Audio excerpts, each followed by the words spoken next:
विष्णुपदाय कृष्णपृष्ठाय भूतले श्रीमती मधुसूदनाय भक्तिज्योतिना नमस्ते मधुसूदनाय भक्तिपादप्रियते दुर्लभ कृष्ण भक्ति अति सुलभा। हरे कृष्णा कृष्ण कृष्ण हरे हरे हरे राम चैतन्य शिक्षाष्टकम आश्लिष्य वा पात्रतं पिनष्टं वा मद्दर्शन मर्मराहत करोतु वा यथा तथा वा विद्धातु लंपटो मत्प्राणास्तु सदैव नापरः। श्री राम। जैसे कि इस श्लोक में महाप्रभु चैतन्य एक, हालांकि भक्त जब प्रौढ़ हो जाता है, एक कवि ने तो यहाँ तक कहा जीवन बिताया सारा इंतजार करते,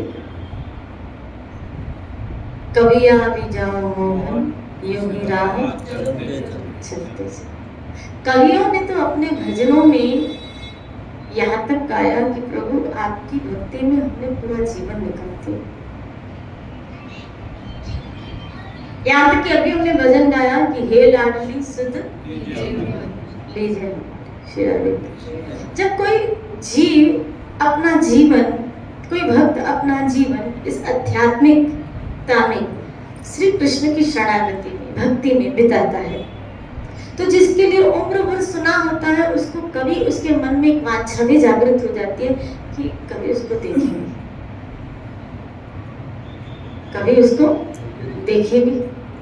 इसलिए कभी भजनों के रूप में वो ये गान गाता है, कभी पदों के रूप में वो ये गान गाता है, और कभी कभी तो गाए हुए कवियों के गान को दोहराते हुए वो भगवान को संबोधित या भगवान को पुकारता रहता है, हरि आ जाओ, हरि आ जाओ।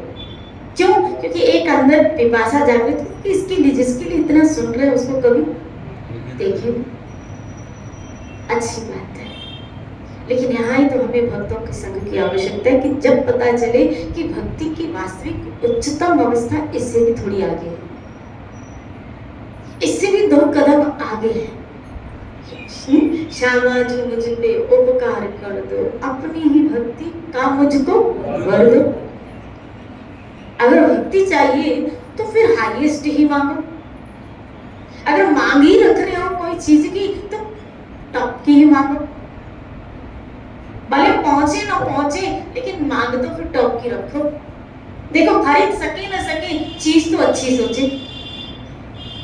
भले आप खरीद नहीं पा रहे, लेकिन अच्छी चीज की सोचने में कोई बुराई तो भले हमें प्राप्त ना भी हो, लेकिन एक शुद्ध भक्ति की उच्चतम अवस्था की सोच तो रखो।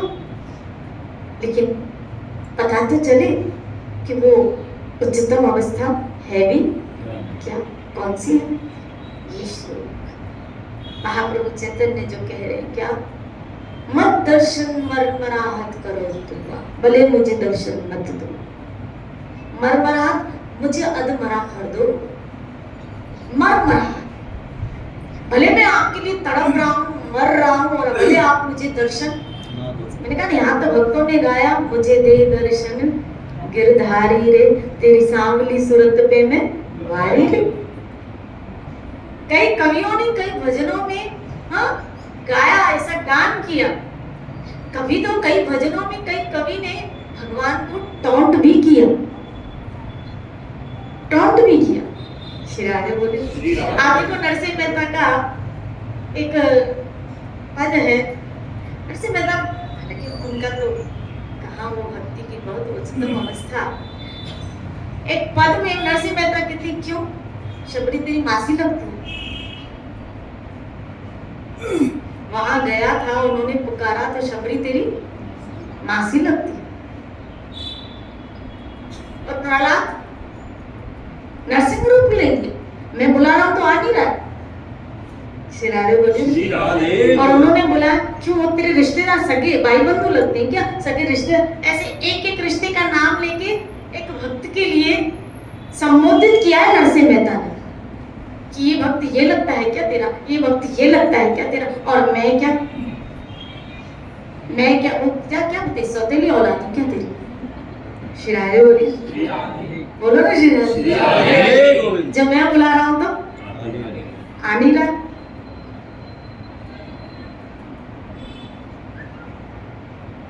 ये भक्तों के अपने अपने भाव पुकारने के,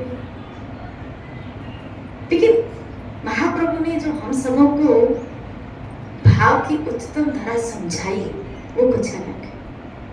आप देखो, अगर आप इस श्लोक को जाएंगे तो यहाँ तो सब मांगे खत्म हो रही है आध्यात्मिक जीवन में भी, मुझे दर्शन भी बने ना दो, लेकिन फिर भी मैं आपकी भक्ति करूं, न धनम न जनम, मुझे भक्ति चाहिए। कैसे? भले तुम मुझे मरमराहट कर दो, मुझे दर्शन भले न दो, मुझे भले प्यार न करो, भले तुम मेरे सामने लंपट बन जाओ, तुम भले मेरे विपरीत बन जाओ, लेकिन फिर भी मांगा क्या मम जन्मनि जन्मनीश्वरे भवता भक्ति रखी, तो मुझे हर जन्म में आपकी, वो भी इस जन्म में भी नहीं, मुझे जन्मनि जन्मनीश्वरे हर जन्म में आपकी भक्ति चाहिए। और वो भी कैसे? अहेतु की तव्य, बिना किसी कारण। श्री राधे। महाप्रभु आपको किस उच्च अवस्था तक भक्ति की पहुंचा रहे हैं। आप देखो कौन से लेवल महाप्रभु यहाँ भक्ति का प्रदान कर रहे हैं जीवों को। जहां मंदिर में भीड़ लगी पड़ी है, क्या? एक सौदेबाजी वालों की, मांगने वालों की भीड़ लगी पड़ी है मंदिर में, दर्शनार्थियों की, लेकिन उसमें दर्शन के एवज में भी कहीं न कहीं उम्मीदों की कतारों में लोग बैठे हैं। और बस ये अलग बात है, वो भगवान से मांग रखा है, लेकिन यहाँ ये श्लोक तो आपको कहाँ पहुंचा रहा है? लौकिक तो छोड़ो, आध्यात्मिक जीवन में भी आपको निर्मूलता खत्म कर रहा है। फिर आप कहेंगे फिर व्यक्ति कैसे जिएगा? भगवान के दर्शन भी नहीं चाहिए, कुछ नहीं चाहिए, तो करेगा क्या? श्री राधे बोलिए, नहीं दर्शन भी मत दो तो भक्ति में वो करेगा क्या? उसको वो भी नहीं, भले नहीं आप आओ ना, यानी ऐसा नहीं कि उसको चाहत नहीं, इसका अर्थ ये मत लेना कि उसको चाहत नहीं है। जिससे प्यार करेंगे उसकी देखने की चाहत, कैसे? चाहत तो है, लेकिन उसने आगे तुम्हारी मर्जी। ये श्लोक ये दर्शा रहा है कि आपकी मर्जी है प्रभु, भले मुझे मरमराहट कर दो, आपकी मर्जी है, भले मुझे दर्शन न दो। श्री राधे, चाहत उसके अंदर है, लेकिन मर्जी उसने ठाकुर के ऊपर छोड़ी है। आपको कब्बा, वो आपके ऊपर है ना, ये भी आपके ऊपर है। आप किसी भक्त के साथ आनंद मग्न हो, ये भी आपके ऊपर है। आप मुझे न देखो, ये भी आपके ऊपर है। श्री राधे बोले, ये बताओ ऐसे भक्त के ऊपर माया कहाँ आक्रमण करेगी? जिसने तो खाली माया तो वहां आक्रमण करेगी ना कि क्योंकि मायापति अर्थात माया सोचेगी मेरे पति को छीन रहा है। यहाँ तो जीव भक्त इस दशा में जैसी मर्जी, छीनना क्या, जैसी मर्जी तुझे करो। इसलिए ऐसा भक्त नित्य आनंद में रहता है, अखंड आनंद में रहता है वो भक्ति की, अखंड आनंद। लेकिन ये बातें सबको समझ में आने वाली नहीं है। ये जो अभी चर्चा हो रही है ना, ये सबकी समझ में, सबकी खोपड़ी में नहीं बैठेगी। क्यों नहीं बैठेगी? क्योंकि यहाँ तो कुछ मांगना है नहीं। ये वो शुद्ध भक्ति की अवस्था की चर्चा हो रही है कि जहाँ भक्त भगवान से खाली प्यार करना चाहता है, उनसे प्रेम करना चाहता है। जहाँ लौकिक इच्छाएं तो बच्चा हो जाए, बच्ची हो जाए, ये हो जाए, ये हो जाए, ये हो जाए, ये हो जाए, वो हो जाए, फलाना हो जाए, ढिंगड़ा हो जाए, ये हो जाए। यहाँ तो ये कहा गया कि मुझे आपकी सेवा में और बढ़ूं, आपकी उपासना में और बढ़ूं, आपके भजन में और बढ़ूं। तो मतलब जहाँ भक्ति में अगर और बढ़ो तो संसार के प्रति क्या वैराग्य आता जाएगा।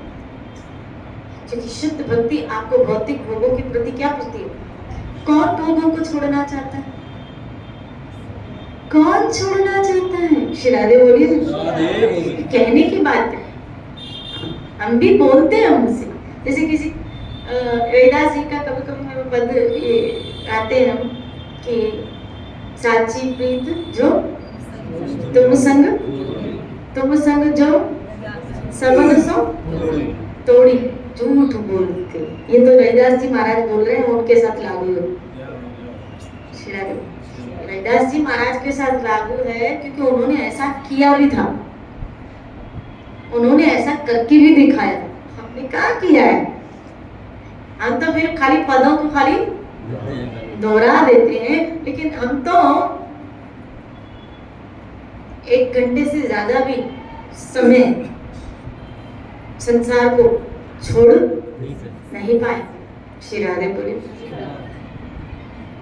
ये जो बाउंड्री है, अगर भागवत के लिए जा रहे हो 3 घंटे की बाउंड्री है, 3 घंटे से ज्यादा बोला उठो, ये सामने वाला वक्ता तो आंधा है, हमें तो घर के काम का है। श्री राधे बोले, जो हम घर से बोल के 3 घंटे में आएंगे, मजा है हम 4 घंटे बैठे।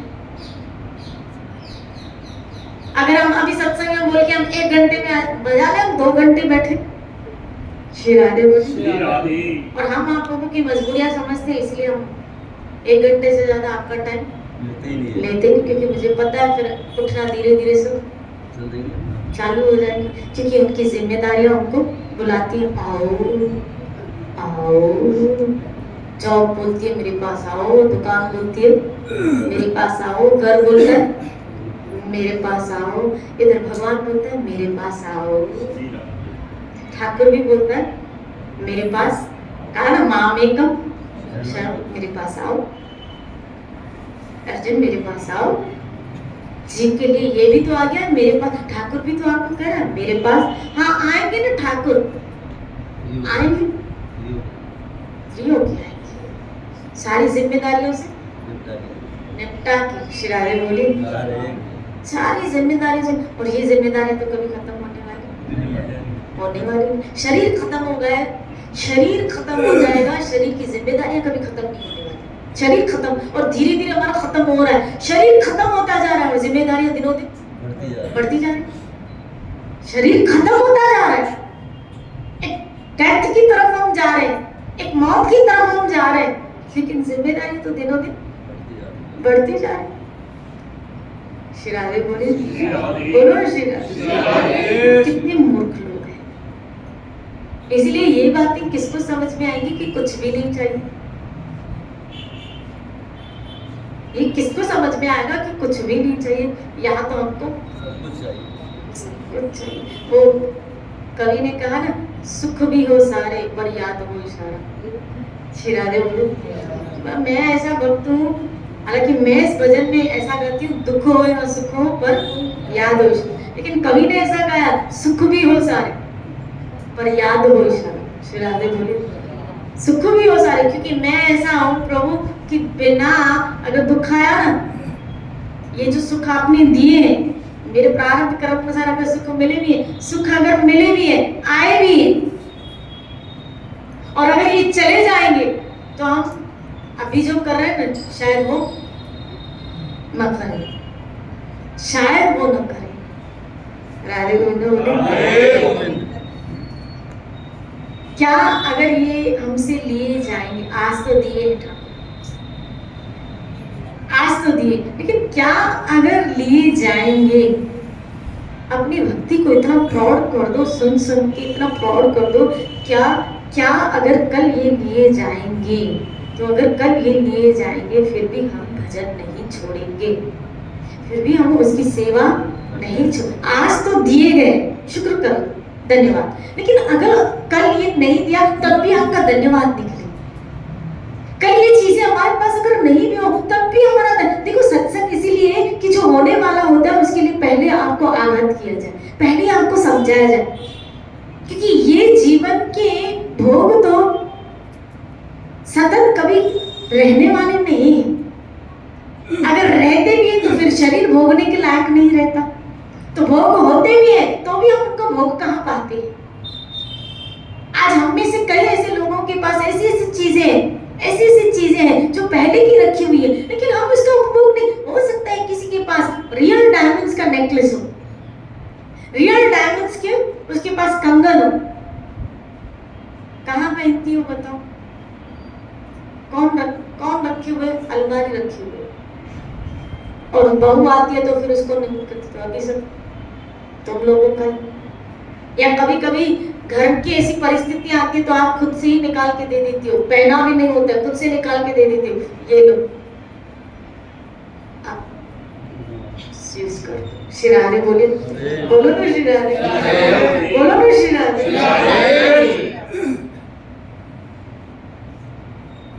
आज तो है, लेकिन अगर कल नहीं रही ये चीजें तो भी क्या आप भक्ति करोगे? दिया तो शुक्र कर रहे हो, लेकिन जब लिया तो अगर उस मालिक ने आपसे ये सारी चीजें ले ली तो देने वाला भी वो और लेने वाला भी वो। शिरारे बोले, मान लो आज दिया और कल ले लिया, बोला थोड़े महीनों के बाद देता, थोड़े वर्षों के बाद देता, थोड़ा तो सुख मिलता। शिरारे बोली, लेकिन वो राजा है, आज लिया दिया और कल ले लिया। और ये देखो ना, नारद जी रामायण में आया है, क्या स्त्री दिखाई, दिया स्त्री दिखाई और उसी के सामने लेके चलते बने, ले भी लिया दिखाया भी, और ऐसे माया कभी ठाकुर अपने भक्त को दिखा के ले भी ले लेते, दिखाते भी है। तो जो पाने का, क्योंकि पाने का हमको शौक होता है, नारद को तो पाने का शौक था ना, पाने का हमको शौक होता है, तो हमको शौक होता है, लेकिन क्योंकि वो दयालु पिता होने दिखाता है, लेकिन दिखा के फिर कभी कभी ले लेता है तो जीव भड़क जाता है, जैसे नारद भड़क गया। शिरारे बोले, लेकिन वो दे या ले, मत दर्शन मरमराहट करो, तो कुछ भी करो आप मेरे साथ। 1 पॉइंट डिटर्मिनेशन प्रोग्राम, क्या कि अब इस मार्ग को पकड़ते पकड़ते ऐसा पकड़ना है, ऐसा पकड़ना है, और पकड़ते पकड़ते अगर कुछ लौकिक जगत का छूट भी रहा है तो उसकी परवाह हम सबको नहीं करनी है। शिरारे बोलो, हो सकता है ये गले के नीचे से बात ना उतरे, लेकिन अगर सच कह रहे हो, आपने भजन और भक्ति को, सत्संग को पकड़ते पकड़ते अगर कुछ चीजें छूट रही है, और आपने इम्पोर्टेंस भजन और भक्ति को दिया और छूट रही है भौतिक को, और आपने उसको इतना महत्व नहीं दिया, ठीक है छूट रहा है तो अगर आपने उसको महत्व नहीं दिया तो आपको वो कुछ मिलेगा जो आपने सोचा भी नहीं था, आपको वो कुछ मिलेगा जो आपने सोचा भी नहीं होगा। मुझे एक कथा याद आ रही, सुनाऊं क्या? 2 मिनट की है। एक शिष्य अपने गुरु के पास गया, गुरु महाराज उसको माया के विषय सत्संग में समझा रहे थे, प्रवचन दे रहे थे। शिष्य आया, जब सत्संग विराम हुई तो गुरु के पास आया, महाराज आपने माया को इतना विस्तार से वर्णन किया और लक्ष्य की तरफ केंद्रित अपने आप को रखने के लिए कहा, लेकिन हम जीव हैं, हम डिटरमाइंड कैसे रहे? क्योंकि कभी उसका प्रलोभन आ जाए तो। बोला जब ये आए ना तब खाली ध्यान उस वक्त मेरे शब्दों का करना। क्या वो एक सूत्र मुझे याद आ रहा है, कभी कभी गाड़ियों के पीछे लिखा हुआ होता है, पलट तेरा ध्यान किधर, पलट तेरा ध्यान किधर। शिरारे बोले जब भी आपका नजर इधर उधर जाए अपने आप को पलट देना, ध्यान किधर, इधर आ जाओ। कृष्ण कह रहे मेरी तरफ दे। तो कहा अगर बताए हुए मार्ग को, लक्ष्य को पकड़ा ठाकुर को, क्योंकि बीच में आएगा ये सब, प्रैक्टिकल उसको दिखाया। बोला यहां से उत्तर दिशा की तरफ जा। हालांकि गुरु ने सब पहले उसको बता दिया था, सब बता दिया था। ऐसे ही हमको भी सत्संग के द्वारा संत महापुरुष गुरुजन पहले ही बहुत कुछ बता देते, सब कुछ माया के विषय बताते, सब कुछ, और हमें पता भी होता है। लेकिन सच बताओ, इतनी आकर्षण में ये माया कि वो सुनी हुई बातें भी कभी कभी नील हो जाती है और हावी हो जाती है माया, कि हम सत्संग हमको याद ही नहीं रहती। हमें भजन कीर्तन हमें सत्संग में संतों के मुख से सुन, और बात हमें तब याद आती है जब हम फिर ठोकर खा लेते हैं। फिर हम कहते हैं अरे हमने सत्संग में सुना भी तो था। श्री राधे बोले, बोलो मैं श्री राधे। जैसे मुझे याद आ रहा है कि जब मैं एक जगह नासिक की साइड सटाना में सत्संग करने जाती थी, तब बच्चियां ऐसी छोटी छोटी होती, ये सब आती थी सत्संग में, ऐसे बहुत बरस पहले की बात है। तो वहाँ सत्संग करने जाती थी, तो बहरहाल उन बच्चियों का ब्याह हुआ, उनको भी बच्चे हुए, तो मुझे कहती है अब मुझे आपकी बातें याद आती है। श्री राधे बोली, मुझे वो सब सत्संग की बातें याद आती है। क्या, जब आप सत्संग में कहते थे, हम सुनते थे, आप कहते थे सत्संग में कि गृहस्थ आश्रम में कभी आपने हमें प्राइवेटली कुछ ऐसे लेक्चर दिए थे, कुछ समझाया था कि बच्चे भी क्या बड़े होके खून पीते, और आज हम देख रहे हैं माँ सच में हमारा खून पी रही है। श्री राधे बोलिए कि हमें प्रैक्टिकल वो सब बातें अनुभूति में आ रही। श्री राधे बोलिए, जो हम सुनते थे वो सब, तो पहले ही सत्संग आपको इंटीमेट तो कर ही रहा, पहले ही समझा तो रहा क्या बंधने वाला है, क्या मुक्ति देने वाला है, क्या हम ये अब जान नहीं चुके कि, और अगर इस बुद्धि के द्वारा वो भी निर्णय अभी तक नहीं कर पाया, तो सात्विकता में बुद्धि अभी तक मतलब स्थिर हुई नहीं, कि निर्णय नहीं कर पा रहे हो कि कौन सा कर्म बंधन कर देने वाला है और कौन सा कर्म मुझे मुक्ति देने वाला है। श्री राधे बोले, गुरु ने कहा उत्तर दिशा की तरफ जाना, लेकिन कहीं रुकना नहीं। क्यों गुरु महाराज? बोला तुम्हें वो मिलने वाला है जब तक भगवत साक्षात्कार न हो, इसी दिशा की तरफ चलना।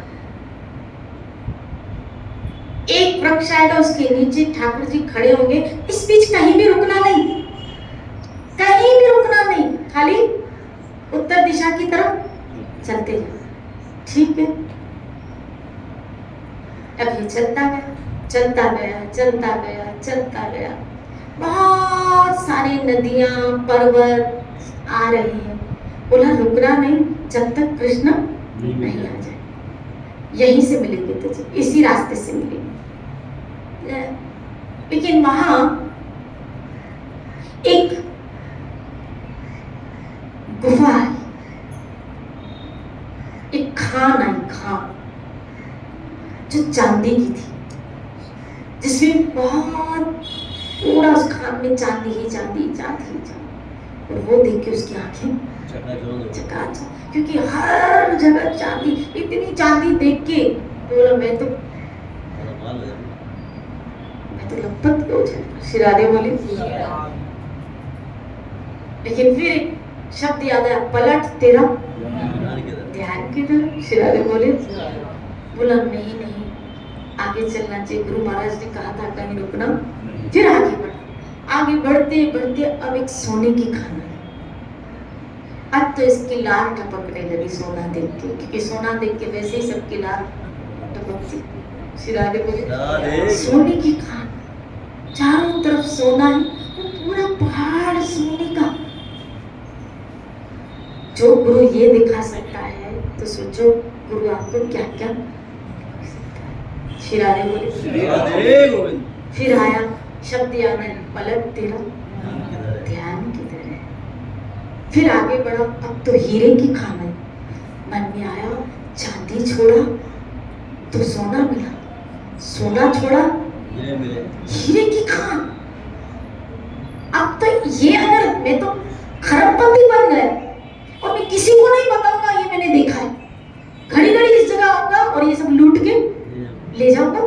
श्री राधे बोले, मैं तो बैठे बैठे माला माल हो गया, सोचो हम लोगों को मिले तो। श्री राधे बोले, बोलो श्री राम, बोलो श्री राम। श्री राधे बोली। अब पागल हो गया जैसे। लेकिन फिर एक क्वेश्चन आ रहा था कि आगे बढ़ा तो इससे उच्च, मतलब अगर और आगे बढ़ूंगा तो इससे और उच्च चीज मिलने वाली है। अगर चांदी छोड़ा तो सोना मिला, सोना छोड़ा तो हीरा मिला, हीरा छोड़ूंगा तो क्या मिलेगा। देखो, इसलिए फिर मन में आ रहा था नहीं, यहीं पे बार बार मन टटोल रहा था कैसे इसको छोड़ के जाए। ऐसे हमारा मन भी बार बार कैसे छोड़ के जाए। हमारे बच्चे तो आंख के तारे, बबलू और शरारत बोलो शरारत, दो आंखों के वो हम तो गाना गाते हैं। हाँ, 1000 में मेरी बहन शरारत बोली।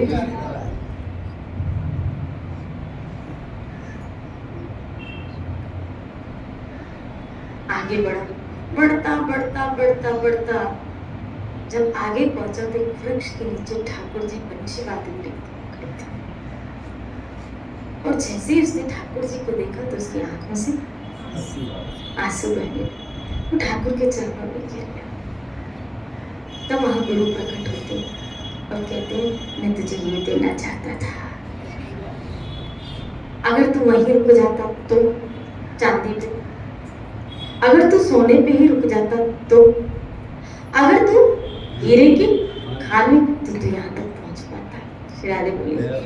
बस इसी तरह हम और आप थे इस सफर में, चलते चलो, कहीं भी रुकना मत। कहीं रुक गए ना, ये सब खाने हैं, चमकदार खाने जो हमें अपनी ओर खींचती है। ये चमकदार खाने जो हमें अपनी ओर खींचती है, रुकना मत। अगर रुक गए ना तो श्री कृष्ण खड़े हैं, वो आपका इंतजार कर रहे हैं, उस लक्ष्य से वंचित रह जाओगे। रुकना मत। इसलिए अगर उस मार्ग की तरफ कोई छूटता है तो, अरे यहाँ हीरे की खान छूट गई, सोने की छूट नहीं दो, कुछ छूट रहा है तो छूटने दो, क्योंकि वैसे भी भाई यहाँ सब छूटने ही वाला है। तो अगर पहले ही छूटता है तो छूटने दो। लेकिन जो हमें चाहिए कृष्ण, कहीं ऐसा ना हो कि इनके पकड़ में वो छूट जाए। कृष्ण की पकड़ में संसार छूटता है तो चलेगा, लेकिन संसार की पकड़ में अगर कृष्ण छूटता है तो घाटे में जाओगे, नुकसान में जाओगे। इसलिए चल पड़े हो तो अभी रुकना नहीं, रुकना नहीं। चलते चलो, एक दिन मंजिल पर पहुंच ही जाएंगे। जय जय श्री राम।